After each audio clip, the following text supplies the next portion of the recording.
আসসালামু আলাইকুম ওয়া রাহমাতুল্লাহি ওয়া বারাকাতুহু। ইসলামী আন্দোলন বাংলাদেশের সারা দেশের নেতাকর্মী এবং সমর্থকদের উদ্দেশ্যে কিছু কথা বলার জন্য উপস্থিত হয়েছি। আপনারা জানেন যে নির্বাচনের তফসিল ঘোষণা হয়েছে, 12 ফেব্রুয়ারি নির্বাচন হবে এবং তফসিল ঘোষণার পাশাপাশি নির্বাচন কমিশন থেকে কিছু বিষয়ের নির্দেশনা দেওয়া হয়েছে। ইসলামী আন্দোলন বাংলাদেশ একটি সুশৃঙ্খল নিয়মতান্ত্রিক রাজনৈতিক দল। আমরা সব সময় আইন মেনে চলি।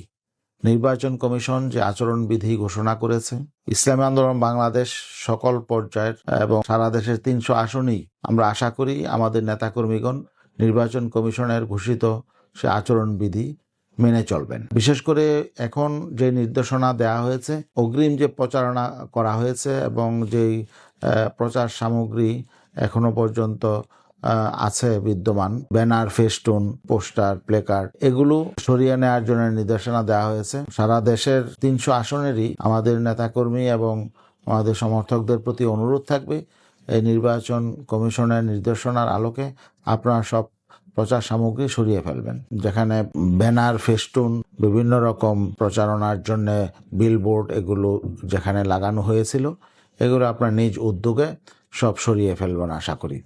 আমরা শৃঙ্খলার সাথে সব কাজ করতে চাই এবং আমরা সকল আইন কানুন এগুলোকে আমরা যথাযথ আমরা নিজেরা বাস্তবায়ন করতে চাই এবং আচরণবিধি আমরা নিজেরা মেনে চলব। অন্যান্য যারা রয়েছেন তাদেরকেও মানার জন্যে আমরা উৎসাহ প্রদান করব।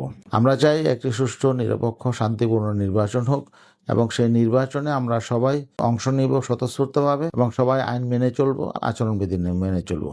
আমি নিজেও আচরণবিধি লঙ্ঘন করব না এবং অপর ভাইও যাতে আচরণবিধি লঙ্ঘন না করে সেই বিষয়টা আমরা খেয়াল রাখবো। আমরা ইনশাআল্লাহ আশা করি আমরা একটি উৎসব মুখর নির্বাচনে প্রতিদ্বন্দ্বিতা করবো ইনশাআল্লাহ এবং আগামীতে ইনশাআল্লাহ আমাদের প্রত্যাশা পূরণ হবে। গণমানুষের হৃদয় জয় করি আমরা ইনশাআল্লাহ ইসলামের পক্ষে, দেশের পক্ষে আমরা বিজয় ছিনিয়ে আনবো ইনশাআল্লাহ। আসসালামু আলাইকুম ওয়া রাহমাতুল্লাহ।